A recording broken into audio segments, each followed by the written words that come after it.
एक पार्टी, एक नेता और दर्जनों बड़े चेहरे। कभी मायावती के सबसे भरोसेमंद साथी रहे नेता, किसी ने सरकार में बड़े बड़े मंत्रालय संभाले, किसी को मायावती का नंबर 2 कहा गया, किसी ने काशीराम के साथ मिलकर बसपा को खड़ा किया। लेकिन फिर एक एक करके ये सभी नेता बसपा से बाहर होते गए। किसी पर अनुशासनहीनता का आरोप लगा, किसी पर पार्टी विरोधी गतिविधियों का आरोप लगा, किसी ने खुद पार्टी छोड़ी तो किसी ने बाहर निकलकर मायावती पर गंभीर आरोप लगाए। और अब 13 अगस्त 2026 को एक और बड़ा नाम इस लिस्ट में जुड़ गया है। पूर्व कैबिनेट मंत्री अनंत मिश्रा उर्फ अंटू मिश्रा। सवाल है, मायावती के इतने पुराने और बड़े नेताओं की आखिर बसपा से दूरी क्यों बनती गई? क्या यह सिर्फ अनुशासन का मामला था या फिर टिकट, संगठन और नेतृत्व को लेकर पार्टी के अंदर लगातार बढ़ता तनाव इसकी बड़ी वजह रहा? सबसे पहले बात करते हैं ताजा मामले की। 13 अगस्त 2026 को मायावती ने पूर्व कैबिनेट मंत्री अनंत कुमार मिश्रा उर्फ अंटू मिश्रा को बसपा से निष्कासित कर दिया। मायावती की तरफ से जारी बयान में इसकी वजह बताई गई, पार्टी विरोधी गतिविधियां और अनुशासनहीनता। अनंत मिश्रा उर्फ अंटू मिश्रा कोई सामान्य नेता नहीं है। वह बसपा के बड़े ब्राह्मण चेहरों में गिने जाते रहे हैं और पार्टी के राष्ट्रीय महासचिव सतीश चंद्र मिश्रा के बेहद करीबी माने जाते हैं। 2007 से 2012 के बीच मायावती की पूर्ण बहुमत वाली सरकार में वह स्वास्थ्य और चिकित्सा जैसे महत्वपूर्ण विभाग के मंत्री रहे। 2007 में उन्होंने फर्रुखाबाद सदर से बसपा के टिकट पर चुनाव जीतकर विधानसभा में एंट्री ली। यानी कभी जिस नेता के हाथ में यूपी की स्वास्थ्य व्यवस्था जैसी बड़े विभाग की जिम्मेदारी थी, आज वही नेता बसपा से बाहर है। और यहीं से एक बड़ा सवाल उठता है, क्या मायावती की पार्टी में पुराने भरोसेमंद चेहरों के लिए लगातार जगह छोटी होती जा रही है?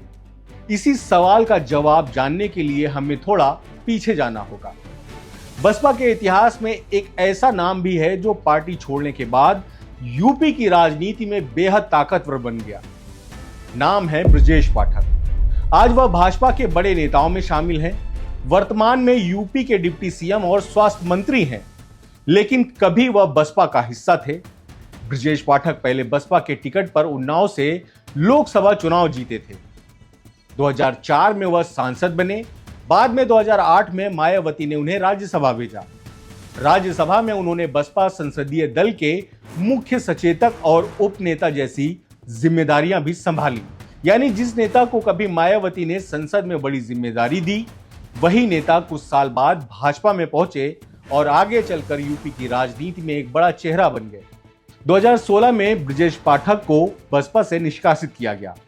पार्टी की तरफ से उन पर अनुशासनहीनता और पार्टी विरोधी गतिविधियों के आरोप लगाए गए। अब आते हैं एक और बड़े नाम पर, नकुल दुबे।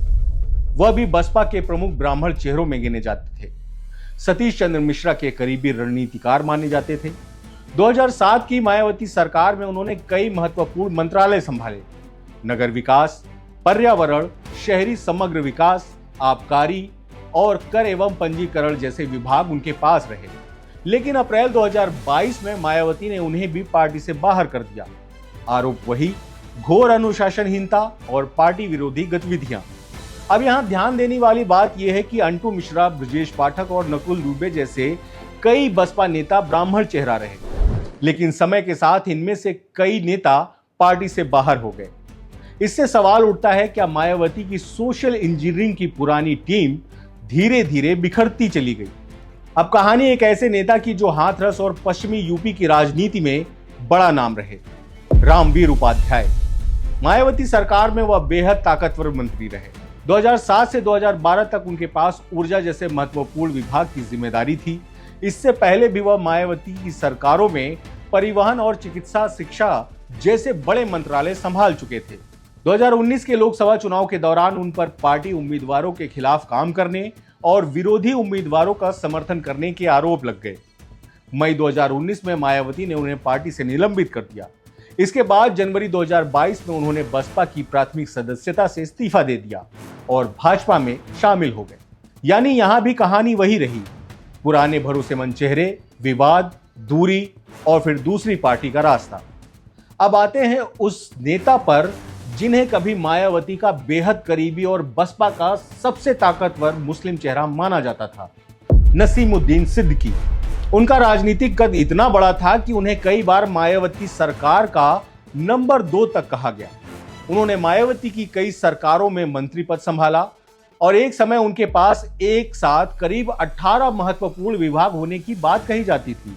पीडब्ल्यूडी, आबकारी, गन्ना विकास, परिवहन, आवास जैसे बड़े विभाग। लेकिन 2017 में बड़ा राजनीतिक झटका लगा।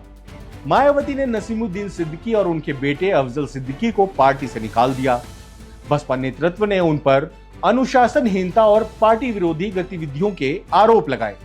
टिकट बंटवारे में पैसों के लेन देन को लेकर भी गंभीर आरोप लगाए गए। नसीमुद्दीन सिद्दीकी ने बाद में मायावती के खिलाफ कई गंभीर आरोप भी लगाए। लेकिन राजनीतिक रूप से सबसे बड़ी बात यह थी कि मायावती के सबसे भरोसेमंद नेताओं में गिने जाने वाला चेहरा भी अब उनके साथ नहीं था। अब कहानी थोड़ी अलग है।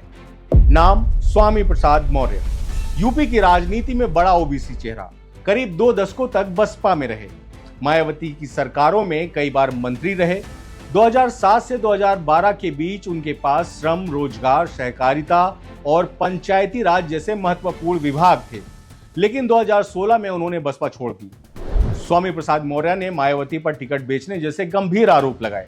दूसरी तरफ मायावती का कहना था कि मौर्य अपने बेटे और बेटी के लिए टिकट का दबाव बना रहे थे। दोनों पक्षों की अपनी अपनी कहानी रही, लेकिन नतीजा एक ही था, बसपा का एक और बड़ा ओबीसी चेहरा पार्टी से बाहर। अब आते हैं बाबू सिंह कुशवाहा पर। कांशीराम के दौर से बसपा से जुड़े रहे, करीब 27 वर्षों तक पार्टी में काम किया। मायावती सरकार में वह बेहद प्रभावशाली मंत्री रहे। 2007 के बाद उनके पास परिवार कल्याण, खनिज, नियुक्ति और सहकारिता जैसे महत्वपूर्ण विभाग रहे। लेकिन फिर नवंबर 2011 में उन्हें बसपा से निष्कासित कर दिया गया। यह बसपा के लिए बड़ा झटका था, क्योंकि कुशवाहा सिर्फ मंत्री नहीं थे, वह संगठन में लंबे समय से काम कर चुके नेता थे और मायावती के बेहद करीबी माने जाते थे। अब बात दलित समाज के बड़े नेता इंद्रजीत सरोज की। वह पासी समाज से आते हैं और कौसाम्बी की राजनीति में लंबे समय तक मजबूत पकड़ रखते थे। मंझनपुर सीट से उन्होंने लगातार 4 बार विधानसभा चुनाव जीता, 1996, 2002, 2007 और 2012। 2007 से 2012 की मायावती सरकार में उनके पास समाज कल्याण, SC/ST कल्याण, बाल विकास और कृषि विपणन जैसे विभाग रहे। लेकिन 2017 के बाद उनके और बसपा नेतृत्व के बीच रिश्ते बिगड़ गए। अगस्त 2017 में उन्हें बसपा से बाहर कर दिया गया। इंद्रजीत सरोज ने मायावती पर गंभीर आरोप भी लगाए।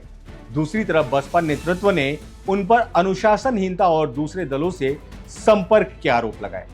यानी एक और बड़ा क्षेत्रीय चेहरा बसपा की मुख्यधारा से बाहर। अब नाम है लालजी वर्मा, बसपा के सबसे पुराने नेताओं में शामिल। कांशीराम के दौर से पार्टी से जुड़े, मायावती की सरकारों में कई बार मंत्री रहे। 2007 से 2012 के बीच वह यूपी के वित्त मंत्री जैसे महत्वपूर्ण पद पर रहे। लेकिन जून 2021 में पंचायती चुनाव को लेकर विवाद हुआ। बसपा नेतृत्व ने आरोप लगाया कि लालजी वर्मा ने पार्टी के अधिकृत उम्मीदवारों के खिलाफ काम किया और फिर उन्हें पार्टी से निष्कासित कर दिया गया।